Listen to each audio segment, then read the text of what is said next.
It's been a challenge since amalgamation in 1904 and even 1960s independence for Nigeria to attain what is called nationhood.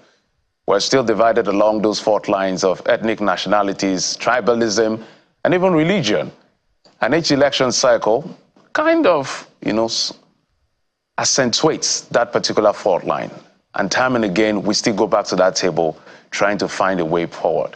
Is there really a way forward? That's a question we want to answer today. We'll talk about national unity and national cohesion. That's why we're being joined by the head of Secretariat of the National Peace Committee and the Executive Director of the Kuka Center, Father Atta Barkindo. He joins us from our Abuja studio. Father Barkindo, thank you so much, sir, for coming on the program.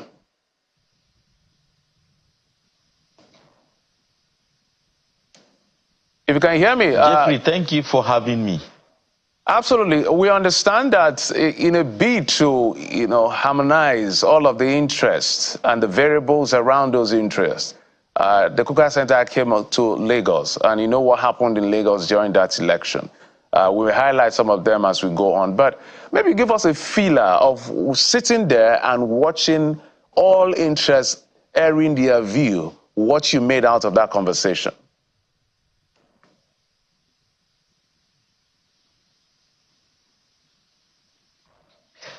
First of all, I want to thank you for having me this morning. When we went to Lagos, I was quite surprised how emotional really the issues were.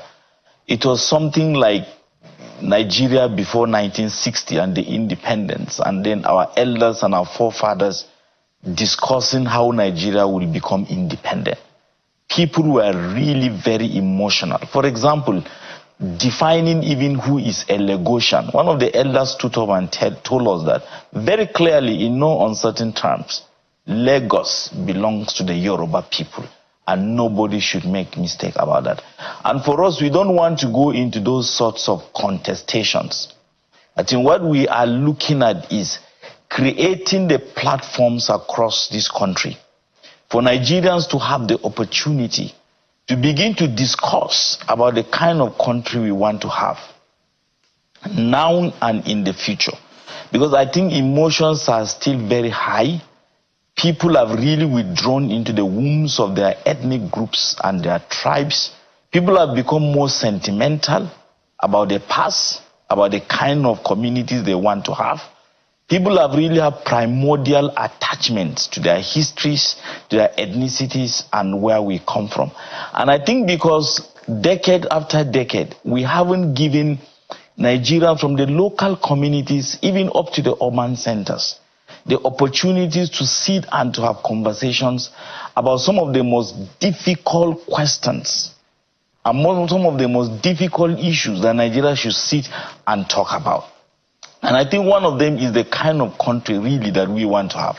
So for us, looking at what happened in Lagos during the 2023 general elections, the kind of ethnic profiling, the kind of ethnic targeting, the suppression of votes, the denial of people to vote because they don't come from one place or the other, we were very concerned. Could this issue only be in Lagos? Could it be widespread across the country? And how can we begin to sit and have those conversations? And we are grateful to MacArthur for the technical support that they offered. And so the Kuka Center went down to Lagos. We had series of conversations that culminated in what we call the Youth Forum. Because we targeted the young people. They are the future of this country. In fact, they are the present of this country. And they are also the future. So that is what we have found. So for me, one of the highlights is how emotional the issues are, and how primordial people are, and how attached people have become, not to the nation, not to the concept of what it means to be a Nigerian, but really to our own different ethnicities. And I don't think that is the way for Nigeria to go forward. So we are open to having these conversations, not only in Lagos. And our hope is to escalate this really to the different states across the country, and probably end up with a very big national conference where we bring critical key stakeholders to the table to really see how we can consolidate, our national identity and our common citizenship, and perhaps suggest to the government some of the most, critical strategic steps to be taken, you know, to really consolidate what it means to be a Nigerian citizen? You know, Father Barkindo, this it can be a tough conversation. It can be a very tough one to get into. But, I mean, we shouldn't shy away from these conversations. It's important to have them. Sit down. Yes, we may frown, we may be emotional, we may be animated, but the goal is to bear our minds and, as you said, build a nation that we want. We've always said unity in diversity, and that particular line recognizes two things. Diversity, the fact that people have their ethnic differences, cultural differences, or at least beliefs, I should say, religious beliefs and the rest, that they hold dear. In some, they've held it for centuries and they don't want to lose it. They don't want anybody to disrespect that.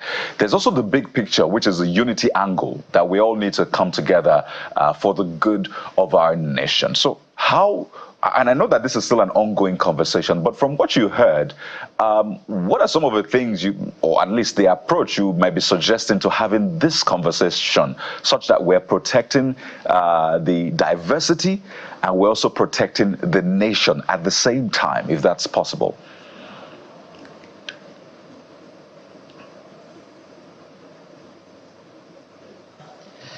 This is really a very good question. First of all, our approach is we are not asking anybody to forget the fact that they are Yoruba or they are Hausa or they are Chamba or they come from this tribe. Nobody is asking you. The question is, if you are an Igbo person or a Yoruba person, a Hausa person or a Chamba person, or you are from Angas tribe, for example, in Plateau State, what are you bringing to the table from your own tribe, from your own angle, you know, to help build this country?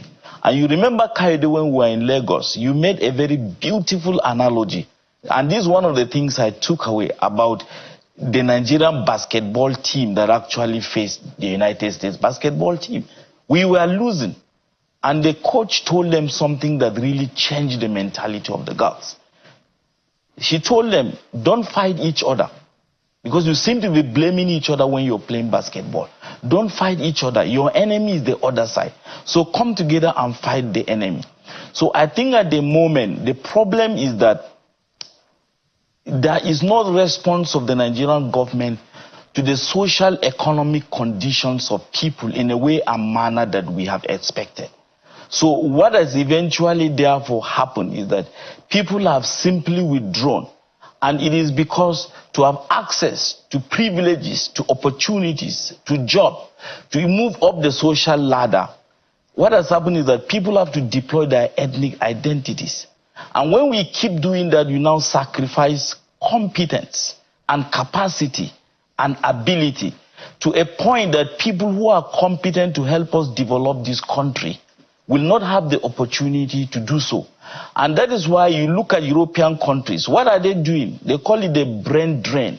They are taking away the most competent people, from doctors to lecturers to historians, over to their countries, because we haven't allowed these people the opportunities to contribute because of issues of ethnicity. So our approach, our methodology, we are not asking you to forget who you are. We are not asking you to forget where you come from. We are not asking you to forget your tribe, because there is also a lot of advantage in terms of diversity. But what we are asking is that in this country, we should try to promote meritocracy and competence. When somebody is competent to contribute to the development of this country, please don't deny them because they don't belong to this tribe, they don't belong to this region, they don't come from this religion. Those little ethnic identities, religious identities sometimes can pull us back. So we can privatize our identities, use those identities to completely contribute to the nation. And I know it's a very difficult conversation to have, but in my opinion, if we enshrine ending the culture of impunity and making people to be accountable for their actions, irrespective of who they are or where they come from, and the government lives up to its own social contract, I think we can begin to take those little steps. And the second approach really is to speak to young people across this country. If you ask who are young people, how do you define young people? It's not necessarily by age. It's by the context that they exist. because their understanding of Nigeria, someone who lives in Zamfara State, a young man that lives in Zamfara State, understands Nigeria completely different from a young man that lives in Lagos, because it's about what the country can give me, and it's on the basis of what I can get from Nigeria that I'm able to define Nigeria. It's not necessarily about what I can give to Nigeria, and that is the problem. So our second approach is to understand how people themselves understand this country. What kind of country do they want to have? Then we now begin to offer some of those interventions. But then the biggest and the most important really is to, first of all, create that platform for people to begin to have the most difficult conversations. Father, let's talk about a few things, because there cannot be healing without brutal honesty. Honesty at the end of the day. So you help us as much as possible to begin to point some of the conversations we must start having and the latitude of those conversations. Because I've been at the forum where when these things were raised, some people said we cannot be defined by those moments. But as you've witnessed, over a year after that, people are still angry that they are citizens and they are being denied the rights to carry out their civic responsibility. So if we stay on the word brutal honesty, what should we be saying? Because that is a precursor to having any form of meaningful, long-lasting, sustainable healing.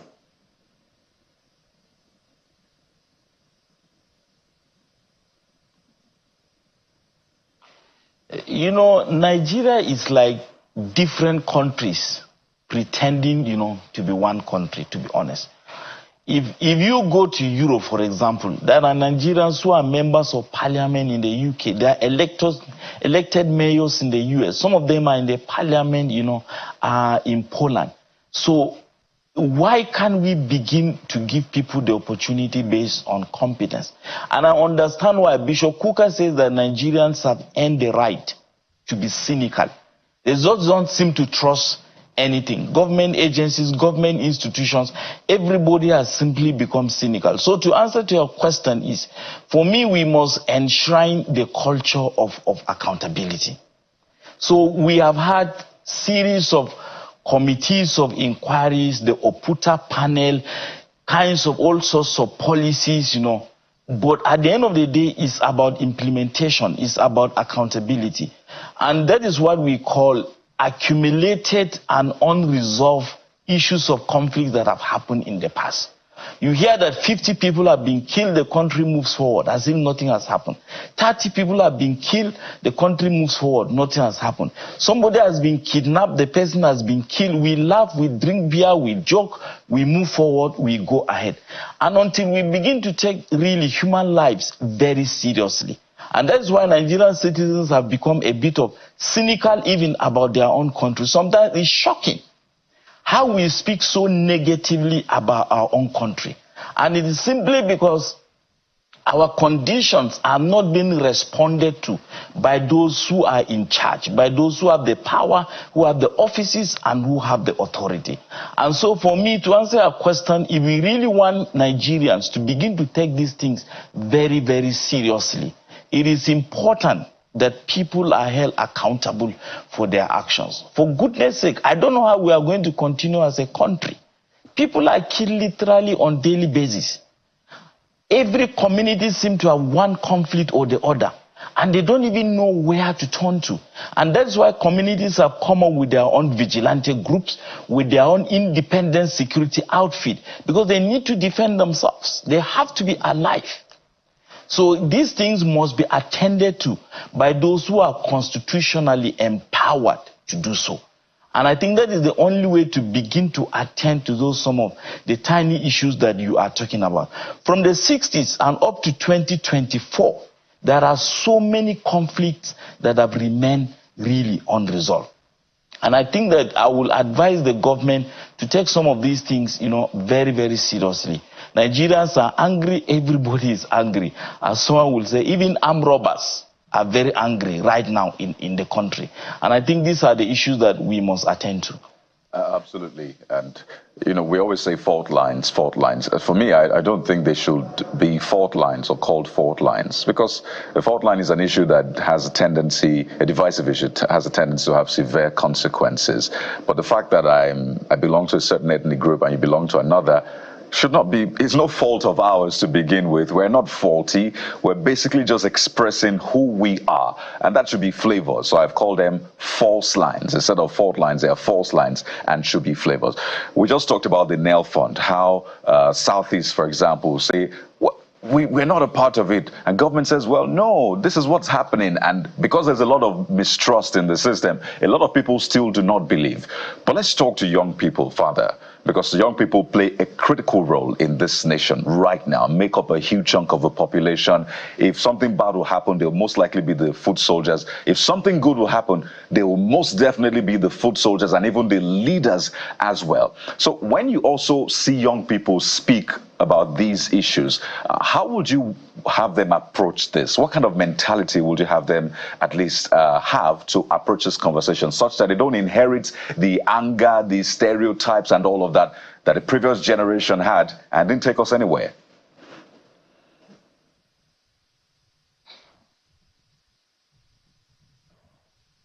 You're absolutely right. And as somebody mentioned in Lagos, the future, people say the future belongs to young people. In fact, he said currently the present belongs to young people. My only problem is that there is no unity of purpose. There is no unity of interest. And the way different young people across this country see this country, they have different ideas and different visions, and you cannot blame them, because the way history is told, people are getting access to those histories in different ways and different contexts. So the problem is that if you look at NSAS, for example, it was purely, most of the protests happened in the South. At that time, during NSAS, I was in Gombe. When you met young people in the North, they will tell you, this one is not their problem. The police is just responding to the problem of Yahoo boys, in southern part of Nigeria. And then when the recent protests happened, you can see most of the protests simply came from the northern part.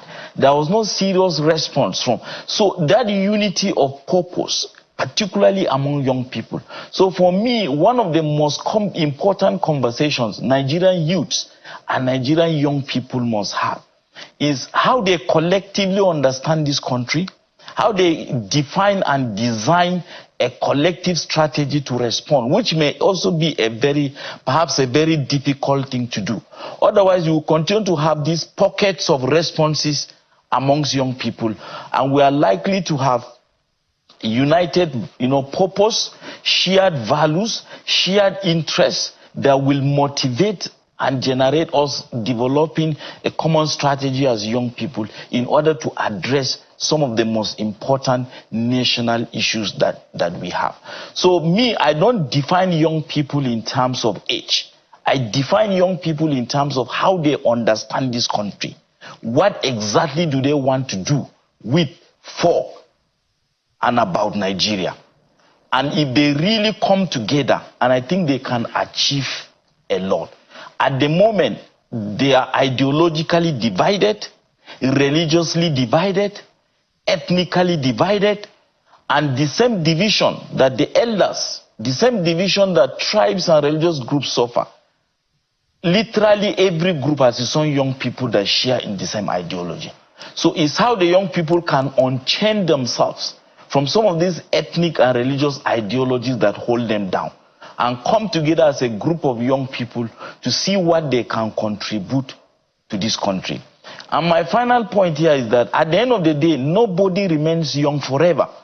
If you are young, it's possible in the next 5-7 years, your youthfulness is gone. You live the rest of your life as an adult. So even being young is really a very temporary period. And therefore, young people must make use of that period to see what they can contribute. That delusion that you are going to live as a young person forever is really not going to be there. But I think that if they are able to use that little period to help fix this country, then they can now enjoy, their adulthood. Because they are going to live almost 3-4 decades down the line as an adult. So when they do well, making use of that period, then they can enjoy their adulthood. Father, it will really be great to see us attain nationhood, but I'm afraid I'm worried about living in false bubble, which is why we need to have this brutal conversation. And you've put a lot of responsibility on young people. So I'm wondering, is it a who or what should be the rallying point for this particular one? Because one of the things that I'm missing in this dispensation is role models. They are wanting in the political class across board. Sometimes even the religious leaders themselves are not at par, not living up to expectations. So if you're looking for a rallying point, is it a what or who should they be looking at?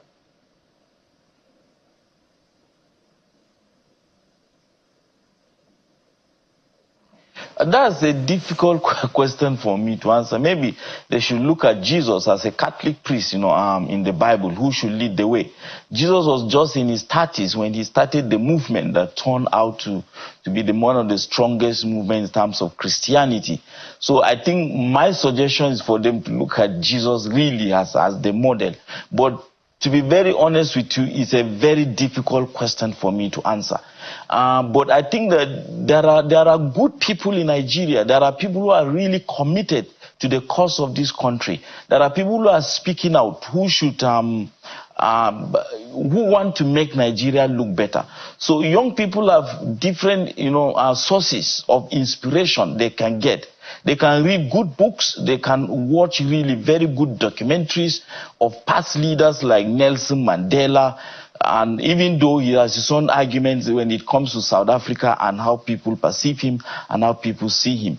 But I think that for me, the biggest source of mentorship for young people is a sort of interest that they have to see that the kind of country they want to see is really it turns out to be a very good country.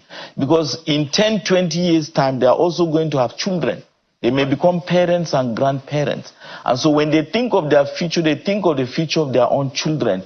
I think that should be a big source of inspiration. Right. But I think we have good leaders in Nigeria who have made substantial contributions to the stability of this country, to the future of this country, that can inspire a lot of young people. We just need to ensure that we replicate those people in X's, 10, 100X.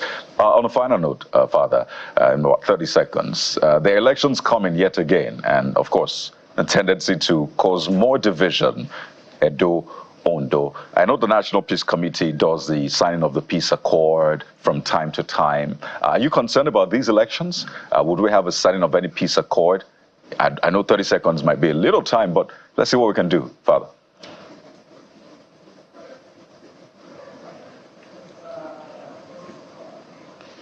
Yes, we are very concerned, really, about the elections in both Edo and Ondo states. So, and the Peace Committee has accepted they will be in Edo State, hopefully on the 12th, for the signing of the peace accord. We are already engaging with different stakeholders in Edo State. In 2019, it was very tense. And even at the moment, with inter-party issues, with the kind of kidnappings going on, the kind of non-electoral violence, gang culture, and the killings that are ongoing, we are very, very concerned, about Edo State and even Ondo State. So the Peace Committee will make its own moral interventions, moral persuasions. It doesn't have the constitutional power to really do anything, but it will engage the critical stakeholders. And our own hope is to mitigate and reduce violence to the barest minimum. And that's why we are talking with different groups, including the political parties. So yes, the Peace Committee will be in Edo, hopefully on the 12th of September. Just a few days, 9 days to the elections. Well, thank you so much, Reverend Father Atta, Executive Director of the Kuka Center and Head of Secretariat of the National Peace Committee. Thank you so much for your intervention, and we wish you the very best. Thank you, sir.